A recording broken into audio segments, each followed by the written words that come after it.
tonight all across central Indiana, seeing a lot of damage in some of our counties to the south, and tornado watch through much of the viewing area throughout the east. Yeah, and really it was two thunderstorms, quite frankly. One produced some hail that got as close as Marion County and out towards Hancock County and then moved off to the northeast. And then really the big event was the one storm that tracked all the way out of Illinois and through south central Indiana. We do have flashes of lightning right now. We still have a tornado watch in effect, but I do feel that all of the ingredients here are waning and that the possibility of getting another storm or two to twist is very unlikely, but there's one I've got my eyes on downstate. This is the view looking to the west at the live view and looking for some flashes of lightning on our camera here in Greenfield. Greenfield had numerous rounds of downpours and some small hail. Indy right now looks pretty damp and foggy at 56 degrees.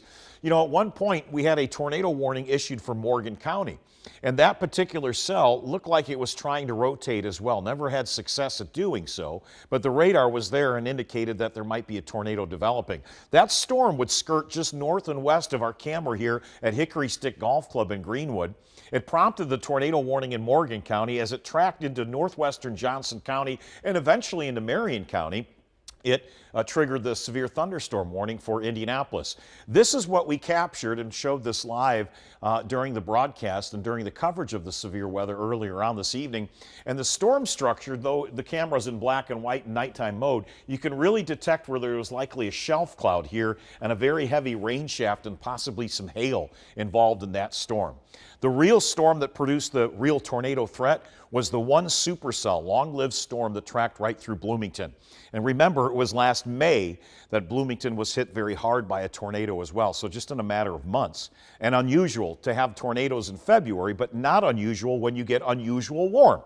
And for the last 2 days, we've enjoyed definitely April, if not even May level temperatures. We've got thunder and lightning at the airport, not severe, 56 degrees. In fact, the worst of that is just now pulling away from the airport. Some of the heavier downpours are on the south side of Indianapolis. Some flashes of lightning, southeastern portions of Marion County. This is moving back towards the Greenfield area. Nothing severe here. The one cell that has a little bit of teeth to it is this one, north of Bedford and riding right along that Lawrence and Monroe County line. This cell is kind of tracking along and has, again, some of those strange characteristics that you'll see on the radar when a cell is trying to turn. There's a warm front down here. And again, it's probably going to be a little bit more in the way of some stronger localized wind gusts, but we'll keep an eye on this storm as it tracks out of Lawrence County and continues to work its way into Jennings County as well. So that's the track here. I would say Freetown by 10:30. 10:35, you might have a heavier storm overhead. You can see the track of hail. That's the one cell that came through southern Marion County, and this was the big storm that started to produce tornadoes by around 5 o'clock in Illinois. This thing would track for over 4.5 hours and track for over 150 miles and just keep working its way on into Ohio before it kind of got engulfed with other convection.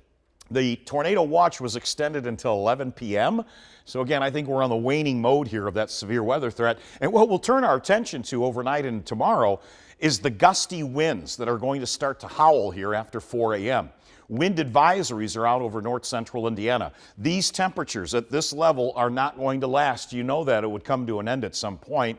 We've had 11 consecutive days of temperatures above average. We're still way above normal at this hour at 56 degrees. But as this front pulls east and all that colder air gets pulled in, these web of pressure lines right here out in Iowa will be moving into Indiana. And that means our gusts are going to start to crank, likely over 40, maybe 45 to 50 miles per hour early tomorrow morning.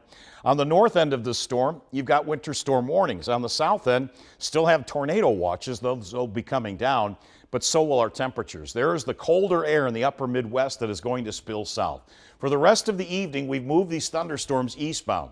We are likely going to be clearing and rain-free here by about 1 or 2 a.m. Between 4 and 7 a.m., the cold air comes roaring in. The temperatures take a dive, but a secondary cold front will enter this weekend, and that's really going to knock our temperatures down to temperatures closer to freezing for highs by Saturday, Sunday, and Monday.